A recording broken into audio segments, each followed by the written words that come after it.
Le Centre de prévention du suicide Côte-Nord, c'est de la sensibilisation, mais c'est surtout de l'intervention. De l'intervention avec les personnes suicidaires, les endeuillés par suicide, leurs proches et du soutien clinique auprès des intervenants du territoire. Puis on œuvre en fait de Tadoussac à Mont-Sablon, incluant Fermont, incluant Shefferville.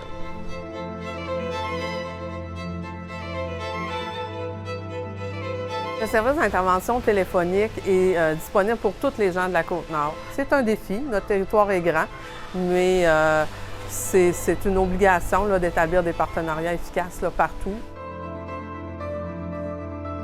On fait de la formation, on monte des ateliers, on fait de la ligne téléphonique, de l'intervention psychosociale entre les suicidaires.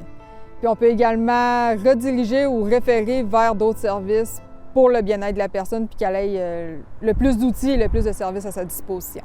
On fait également pour les personnes endeuillées, donc une personne qui a vécu le deuil par suicide.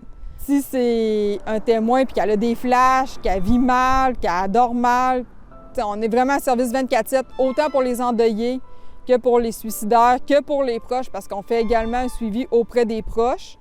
On a des personnes tiers qui nous contactent, mon conjoint, ma conjointe, mon ami, mon enfant a des propos suicidaires, il m'inquiète, je ne sais plus quoi faire, il se renferme, il s'isole. Bien, on offre également un service pour ces personnes-là.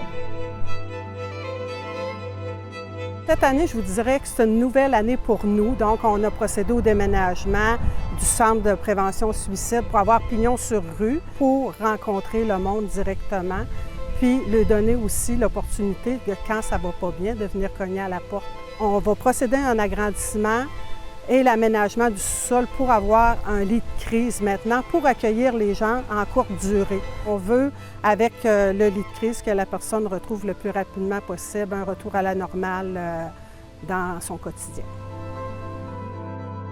Le centre n'existerait pas sans sensibilisation et promotion parce que ce qu'on veut, c'est que les gens connaissent nos services, connaissent la ligne 1866 appel pour surtout savoir quoi faire lorsqu'ils sont face à quelqu'un qui vit de la détresse. En 2020, en fait, on a lancé le suivi étroit puis l'intervention en face-à-face. Si j'ai des gens en suivi étroit, donc des gens qui ont une crise suicidaire qui perdure dans le temps, bien, ça me permet de pouvoir les voir à toutes les semaines. Puis ceux qui sortent de l'hôpital, bien, ça nous permet d'attacher nos services directement. Puis les mercredis, c'est à Bécomo. Donc à tous les mercredis, je me rends en psychiatrie à Bécomo. Formation Sentinelle est une formation offerte à monsieur et madame tout le monde. C'est une formation qui permet d'être nos yeux sur le terrain. Donc, une personne, soit dans une usine, dans une entreprise, un organisme communautaire qui ne fait pas nécessairement du psychosocial, ils peuvent être formés Sentinelle. Ça leur permet d'avoir des bases en relation d'aide parce que la formation offre ça. Ça leur permet également d'être capable de repérer une personne avec des idéations suicidaires. On en a besoin de Sentinelle. Le Centre de prévention suicide ne peut pas être partout en même temps. Donc, nos sentinelles, c'est à ça qu'ils servent. Il y a le service numérique qui a été développé, ce qui veut dire qu'on peut offrir de l'intervention par texto, par clavardage. C'est très intéressant. Puis c'est une accessibilité qui est différente aussi. Puis des fois, c'est plus facile de l'écrire que de le dire. Là.